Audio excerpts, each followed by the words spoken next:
नमस्कार, सैटेलाइट में बहुत बहुत स्वागत है। ग्वालियर में जमानत पर जेल से बाहर निकलने के बाद अपराधी बेखौफ हैं। पुलिस अपराधियों को गिरफ्तार कर जेल भेजती है, लेकिन अपराधी जमानत लेकर बाहर आ जाते हैं और जेल से बाहर आते ही आपराधिक घटनाओं को अंजाम देने लगते हैं। शहर में गोली मारकर हत्या और हत्या के प्रयास की कई खबरें सामने आई हैं, जिसके मद्देनजर पुलिस ऐसे बदमाशों को चिन्हित कर रही है और हाल ही में पुलिस ने 71 अपराधियों की जमानत निरस्त करने के लिए कोर्ट में आवेदन दिया है, जिसके बाद कोर्ट ने फिलहाल 10 अपराधियों की जमानत याचिका खारिज कर दी है। और इसके साथ ही जिन लाइसेंसी हथियारों का उपयोग अपराध करने में किया गया, ऐसे 150 लाइसेंस निलंबित कराने के लिए पुलिस ने प्रशासन को पत्र लिखा है, जिनमें से 50 के लाइसेंस निलंबित किए गए हैं। वहीं 100 हथियारों के प्रकरण प्रशासन के पास विचाराधीन है। सबसे बड़ी बात इसमें यह है कि जमानत लेने के बाद आरोपी के द्वारा तत्काल गंभीर अपराध दर्ज किया जाता है। ये ड्यूटी है उनकी कि ऐसे गंभीर अपराधियों के विरुद्ध अगर कोई मामला दोबारा जमानत के बाद बनता है तो उनके विरुद्ध तत्काल न्यायालय में उनकी जमानत कैंसिलेशन के लिए पिटीशन लगानी चाहिए। अभी हमारे रिकॉर्ड पे लगभग 50 ऐसे अपराधी हैं जिनके विरुद्ध हमने संबंधित सक्षम न्यायालय में एप्लीकेशंस लगाई हैं। ऐसे अपराधी जो कंडीशनल जमानत पे कमिटमेंट के साथ जमानत पर छूटते हैं और जमानत पर छूटने के बाद भी समाज में अपराध कर रहे हैं, उनकी जमानत कैंसिलेशन के लिए हम लगातार प्रोसिक्यूशन के माध्यम से प्रयास करेंगे। बीजापुर जिले के मेधावी छात्राओं को राजधानी रायपुर भ्रमण के लिए लाया गया, जिसमें घोर नक्सल प्रभावित इलाकों की स्कूली बच्चियां भी शामिल हैं। इन बच्चियों को अगले 2 से 3 दिन तक राजधानी का भ्रमण कराया जाएगा। मौके का जायजा लिया है हमारे संवाददाता स्टार जैन ने।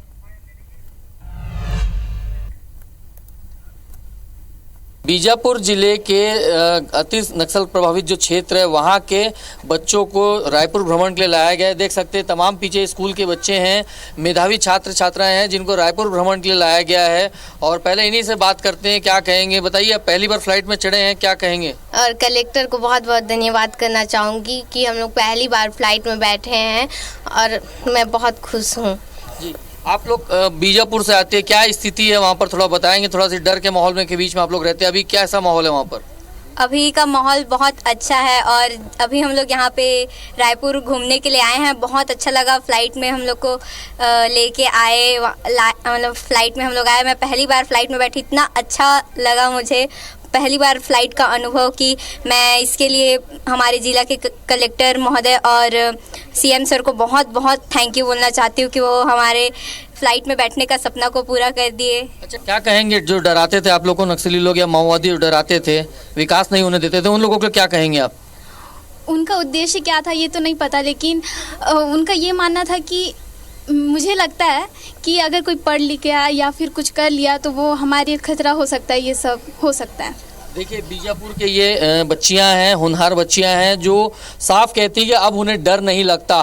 किस प्रकार के माहौल में ये बच्चे रह रहे थे और अभी किस योजनाओं के तहत लाया गया इनको यहाँ पर? जिस प्रकार कलेक्टर सर का एक वादा था बच्चों को कि जो पढ़ाई में अच्छा परफॉर्म करेगा उनको हम हवाई यात्रा से भ्रमण कराएंगे, उस वादे के तहत श्री अनुराग पांडे बीजापुर कलेक्टर के द्वारा हमको जो बच्चों को रायपुर भ्रमण के लिए 15 अगस्त तक के लिए लेके आया गया है।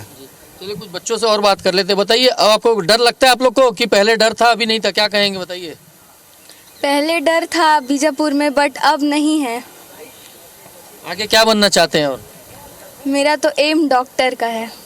देखिए, तमाम ये बीजापुर के बच्चे हैं जो नक्सल प्रभावित क्षेत्र है और साफ उनका कहना है कि पहले ज़रूर डर लगता था, लेकिन अब डर उनके जहन से मिट चुका है और वो पढ़ लिख कर छत्तीसगढ़ के लिए, अपने बस्तर के लिए बेहतर काम करना चाहते हैं।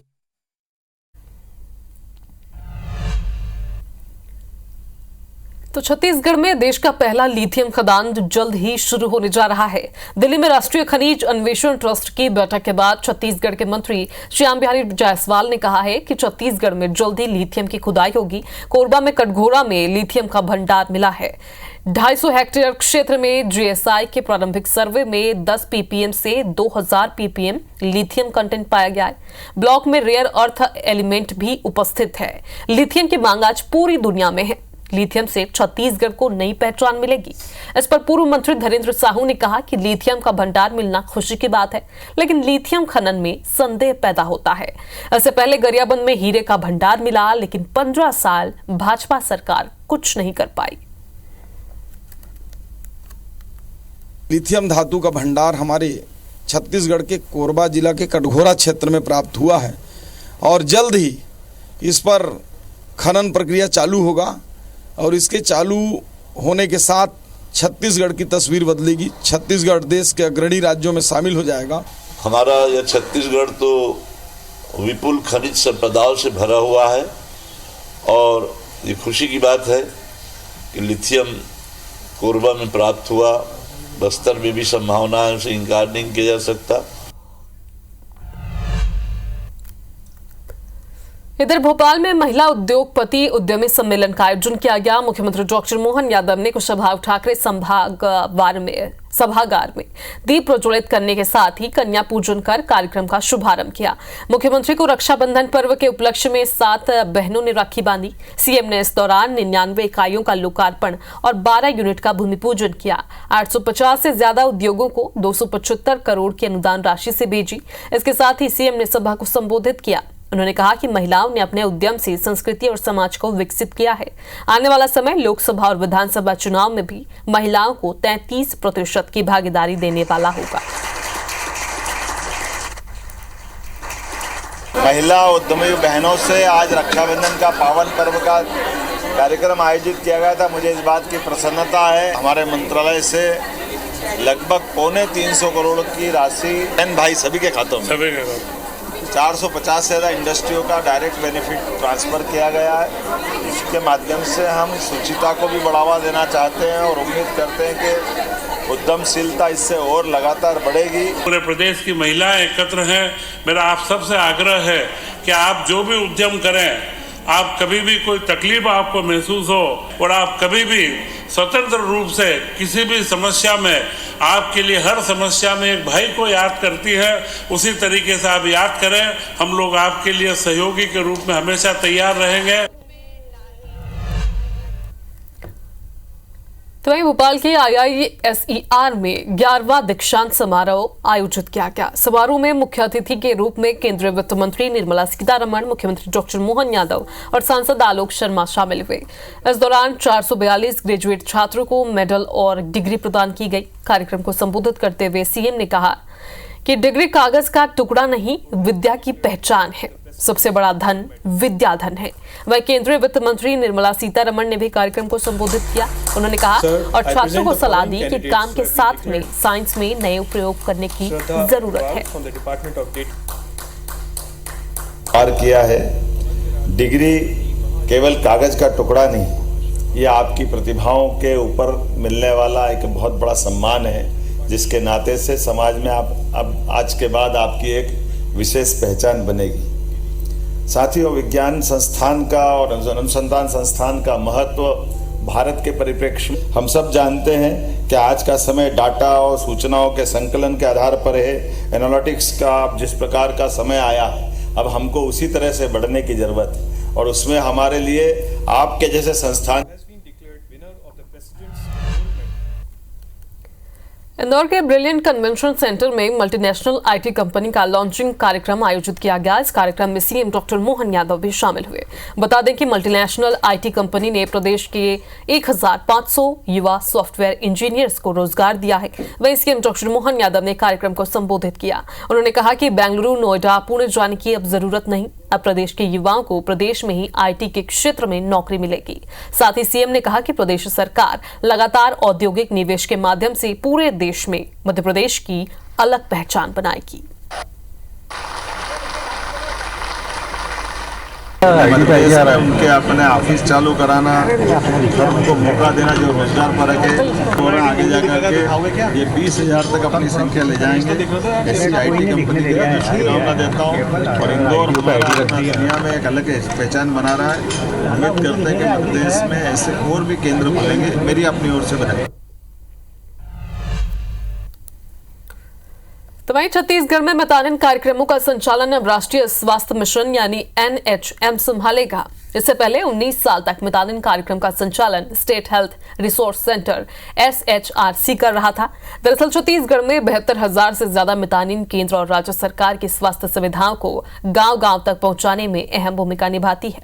वहीं इस बदलाव को लेकर स्वास्थ्य मंत्री श्याम बिहारी जायसवाल ने कहा कि NHM के संचालन में सुविधाओं को बढ़ोतरी मिलेगी। मितानिनों की पेमेंट और ट्रेनिंग जैसी कई सुविधाएं भी बेहतर होंगी। कुछ लोग नौकरी से बाहर करने का भ्रम फैला रहे हैं, लेकिन उन्होंने लोगों को आश्वस्त किया है कि बदलाव से किसी मितानिन, BC और DC की नौकरी नहीं जाएगी। इससे मितानिनों को पेमेंट के लिए पहले आप देखे होंगे कि 4 महीना 6 महीने इंतजार करना पड़ता था। अब जो है मितानिनों को डायरेक्ट हमने DBT किया, डायरेक्ट बेनिफिशियरी ट्रांसफ़र किया, तो ऐसे में उनके जो भी SHRC के कर्मचारी होंगे वो प्रभावित नहीं होंगे। उसको NHM में ले लिया जाएगा और वो DC हों, BC हों, चाहे उनसे जुड़े हुए जो भी कर्मचारी हों, किसी को चिंता करने की आवश्यकता नहीं है। इधर भिलाई कांग्रेस के 3 पार्षदों ने पार्टी से इस्तीफा दे दिया, जिसके बाद शहर सरकार की राजनीति में भूचाल सा आ गया है। वहीं MIC मेंबर मीरा बंजारे के भी कांग्रेस छोड़ने की खबर से कांग्रेस में फिर एक बार हड़कंप मच गया है। बताया जा रहा है कि पार्षद हरिओम तिवारी, रविशंकर कुर्रे और रानू साहू के बाद अब मीरा बंजारे ने भी अपना मोबाइल बंद कर दिया है। हालांकि कांग्रेस के जिलाध्यक्ष इस बात को नकार रहे हैं, लेकिन नेता प्रतिपक्ष का दावा है कि कई पार्षद अपने क्षेत्र में विकास कार्य नहीं होने के चलते नाराज हैं। इधर 2 कांग्रेसी पार्षद के भाजपा में शामिल होने के बाद भाजपा के 26 और सत्ता पक्ष पर बैठी कांग्रेस के पास 40 पार्षद हैं। 2 निर्दलीय पार्षद ऐसे हैं जिन्होंने किसी भी पार्टी को ज्वाइन नहीं किया। इधर जिलाध्यक्ष ने कहा कि कांग्रेस के 15 पार्षद उनके संपर्क में हैं। कांग्रेस के कोई भी पार्षद नाराज नहीं है। कांग्रेस के सभी पार्षद एक साथ हैं और एकजुट है। जहाँ तक आप बात कर रहे हैं इस्तीफा की, तो इस्तीफा वाली बात कहीं नहीं आई। कांग्रेस के हमारे पास 15 पार्षदों को ने संपर्क किया है, उनसे हमारा चर्चा भी चल रही है। अपने परिवार को वो संभाल नहीं पा रहे हैं। अब हम उस पर कुछ कहेंगे नहीं उनके परिवार के विषय पे, लेकिन अगर हमारी पार्टी से संपर्क करते हैं तो हम संपर्क जरूर करेंगे। देखिए, अभी तो सिर्फ 3 लोगों ने इस्तीफा दिया है और भी लोग लाइन में हैं, क्योंकि सभी पार्षद अपने क्षेत्र के कार्यों को लेकर के नाराज हैं। नेता प्रतिपक्ष डॉक्टर गोविंद सिंह के कोठी के खिलाफ दिए जा रहे धरना स्थल का वीडियो सोशल मीडिया पर वायरल हो रहा है, क्योंकि इस धरने में लोग नहीं बल्कि कुत्ते दिखाई दे रहे हैं। धरना प्रमुख अब इसे विरोधियों की साजिश बता रहे हैं। बता दें कि नेता प्रतिपक्ष डॉक्टर गोविंद सिंह की रहार स्थित कोठी को शासकीय भूमि में होने की शिकायत के बाद 1 माह पहले प्रशासन और भारी पुलिस के बीच सीमांकन कराया गया था। सीमांकन के बाद कार्रवाई नहीं होने पर लाहार के दलित समुदाय ने आम रास्ता खुलवाने की मांग की और अपने इस मांग को लेकर भाटनताल मैदान पर अनिश्चितकालीन धरना 4 अगस्त से चल रहा है। बाबूलाल टैगोर ने आरोप लगाया कि जिनके खिलाफ धरना दिया जा रहा है उन्हीं के समर्थकों द्वारा धंधे को बदनाम करने के लिए इस प्रकार का कृत्य किया गया। जिस नेता के खिलाफ जो प्रदर्शन जारी है, उनके ही लोगों द्वारा, असमंजस तत्वों द्वारा इस पे कुत्तों को चढ़ा के सुबह 6 बजे के पहले ही 7 बजे के करीब इन लोगों ने फोटो खींच के इस वीडियो वायरल करने का प्रयास किया है। इसलिए हमारा धरना प्रदर्शन को बदनाम करने का प्रयास किया।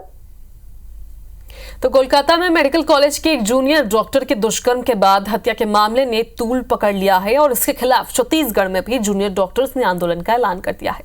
जूनियर डॉक्टर्स ने न्याय के साथ अस्पतालों में सुरक्षा व्यवस्था उपलब्ध कराने की मांग को लेकर काली पट्टी बांधकर सांकेतिक प्रदर्शन किया। वहीं जूनियर डॉक्टर्स ने ऐलान किया है कि बुधवार को सभी मेडिकल कॉलेज के छात्र विरोध में OPD बंद रखेंगे। इस आंदोलन से आपात चिकित्सा पर कोई असर पड़ने की बात फिलहाल नहीं है।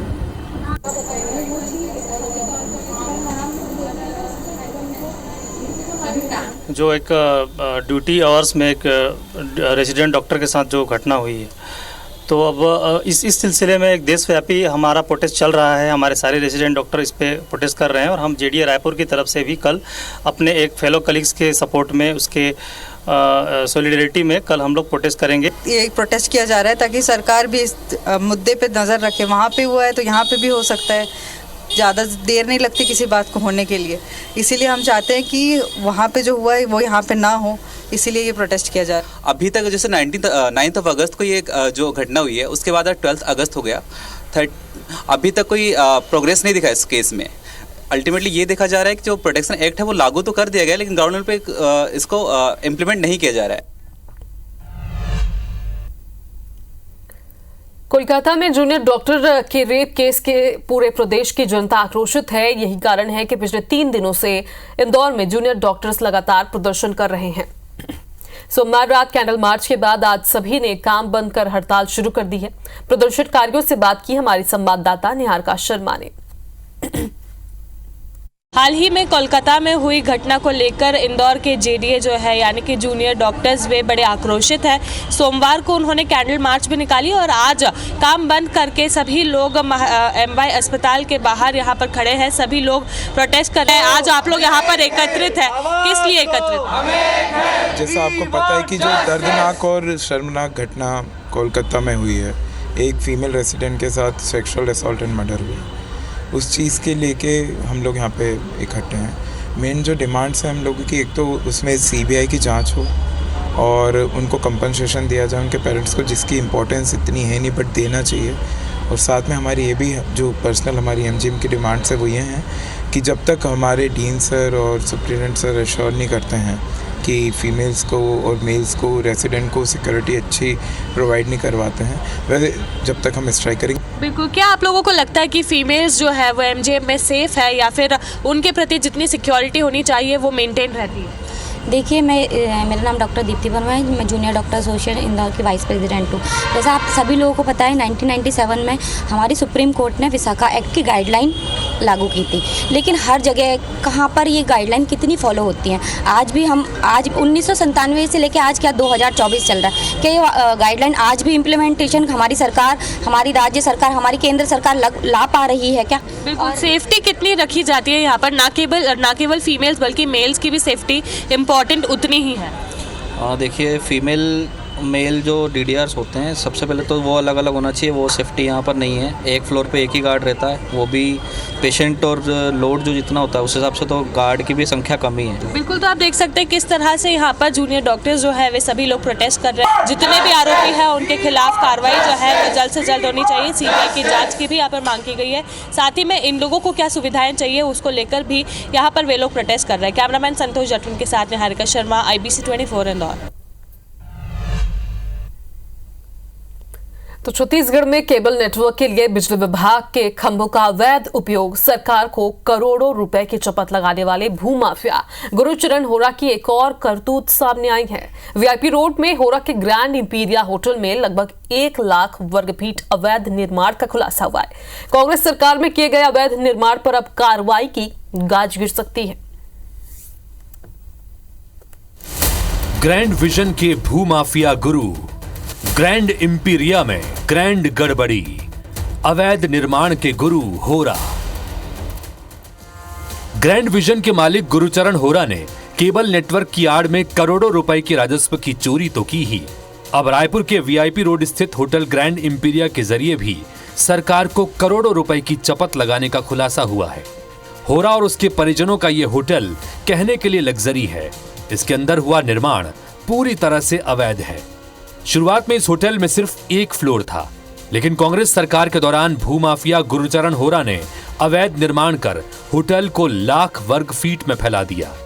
नियम कायदों को धत्ता बताते हुए यहां दूसरे और तीसरे माले का निर्माण हो रहा है। इसके लिए न नक्शा पास कराया गया, न ही जमीन का लैंड यूज बदला गया। नगर निगम ने जब होरा को नोटिस जारी कर दस्तावेज जमा करने को कहा तो पूरा मामला दबा दिया गया और अवैध निर्माण धड़ल्ले से जारी रहा। अब प्रदेश में विष्णुदेव साई की सरकार आने पर नगर निगम ने हिम्मत कर होरा को फिर से नोटिस जारी कर दस्तावेज जमा करने को कहा है। भूमाफिया और ग्रैंड विजन के मालिक गुरुचरण होरा की दबंगई का एक और मामला सामने आया है।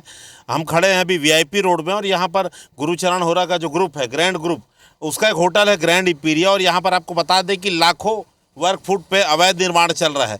आप ऊपर का जो निर्माण देख रहे हैं ये पूरा का पूरा अवैध है। और आपको बता दें कि दबंगई इसलिए क्योंकि कांग्रेस शासन काल में होरा को जो है वो नोटिस मिला था इस अवैध निर्माण का, लेकिन पूरा का पूरा मामला दबा दिया गया। सिर्फ नोटिस दिया गया था, तो ये नहीं है कि इसे निर्माण तुरंत इसे बंद करना था, लेकिन निर्माण इसने बंद नहीं किया।